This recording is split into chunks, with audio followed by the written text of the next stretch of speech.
Hello বন্ধুরা, তো তোমাদের সাথে আমি আগেও আশ্বিন মাসের ক্যালেন্ডার শেয়ার করেছিলাম। তো ওটার রিপিটেড কন্টেন্ট আসার কারণে আমাকে ডিলিট করতে হচ্ছে। তো আমি আবারও তোমাদের সাথে শেয়ার করছি, ঠিক আছে? তো তোমরা একটু ভিডিওটি দেখে নিও। তো চলো শুরু করা যাক। তো আশ্বিন মাস 1433, সেপ্টেম্বর ও অক্টোবর মাস মিলিয়ে হয় আমাদের আশ্বিন মাস। তো 2026 ও 1433 সালের আশ্বিন মাস পড়ছে শনিবারে।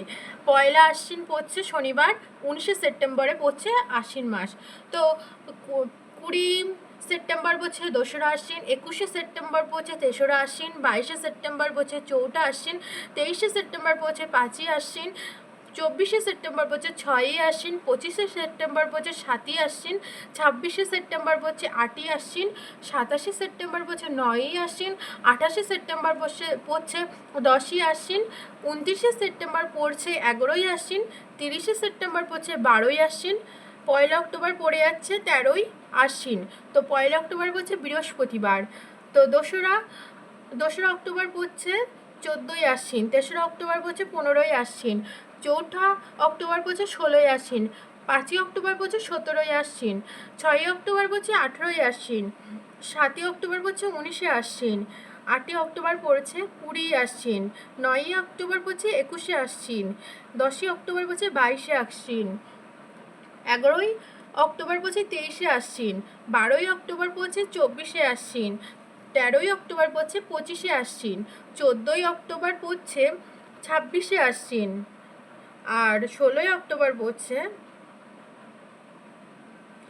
28শে আশ্বিন, আর 17ই অক্টোবর পড়ছে 29শে আশ্বিন, 18ই অক্টোবর পড়ছে 30শে আশ্বিন। তো এবার আমি তোমাদের সাথে শেয়ার করব কবে কি অনুষ্ঠান আছে। তো 1 তারিখ হচ্ছে রাধা ও দুর্গাষ্টমী ব্রত আছে, একই পয়লা আশ্বিন। আর 2 তারিখ আছে অনুকূল ঠাকুরের জন্মতিথি। 3 তারিখে আছে শঙ্করদেবের আবির্ভাব অসমে। 4 তারিখে আছে একাদশী উপবাস। 7 তারিখে আছে অনন্ত চতুর্দশী ব্রত। 7 তারিখে আছে পূর্ণিমার নিশি পালন। 8 তারিখে আছে পূর্ণিমা ব্রত উপবাস ও বিদ্যাসাগরের জন্মদিন। আর 9 তারিখে আছে তিল তর্পণ আরম্ভ আর রামমোহন রায়ের মৃত্যুদিন। 11 তারিখে আছে রানী রাসমণি দেবীর জন্মদিন। আর 14 তারিখে আছে মহাত্মা গান্ধীর জন্মদিন। এটা 2রা অক্টোবর পড়ছে। আচ্ছা, 15 তারিখে আছে, মানে 15ই আশ্বিন আছে জিতাষ্টমী বা জি মুথ বাহন পূজা। আচ্ছা, 16 তারিখে আছে জিতিয়া উৎসব, এটা বিহারে হয়ে থাকে। শারদীয়া কৃষ্ণ নবমাদি, কল্পারম্ভ ও বোধন প্রশস্তা। আচ্ছা, 18 তারিখে আছে একাদশী উপবাস আছে 18 তারিখে। তো 18 তারিখ পড়ছে 6ই অক্টোবর, পূর্বদিন রাত্রি 2:54-44 হইতে অর্ধরাত্রি 12:54, 12টা পর্যন্ত একাদশী থাকবে। আচ্ছা, তারপরে আছে আমাদের অমাবস্যা নিশি পালন ও অমাবস্যা ব্রত উপবাস 21 আর 22 তারিখে পড়ছে। 21 আর 22 তারিখে পড়ছে। তো এখানে বলে আছে 10ই অক্টোবর পড়ছে অমাবস্যা, পূর্বদিন রাত্রি 8:58-22 হইতে অর্ধরাত্রি 8:32 পর্যন্ত অমাবস্যা থাকবে, ঠিক আছে। তারপরে আছে তিল তর্পণ সমাপন, ওই 22 তারিখে আছে তিল তর্পণ সমাপন, আবার ওই দিন মহালয়া পার্বণও আছে। তো 23 তারিখে আছে শারদীয়া প্রতিপদাদি কল্পারম্ভ। আচ্ছা, তারপর 23 তারিখে আছে শারদীয়া নবরাত্রি ব্রতারম্ভ।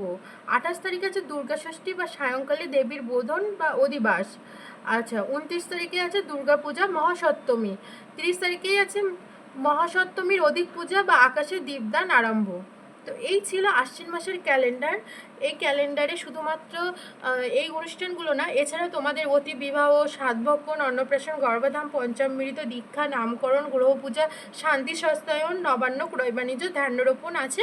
তো সেগুলো আমি পরের ভিডিওতে শেয়ার করব। তো এই ভিডিওটি যদি ভালো লেগে থাকে তো চ্যানেলটিকে সাবস্ক্রাইব করে আমার পাশে থেকো। ধন্যবাদ বন্ধুরা।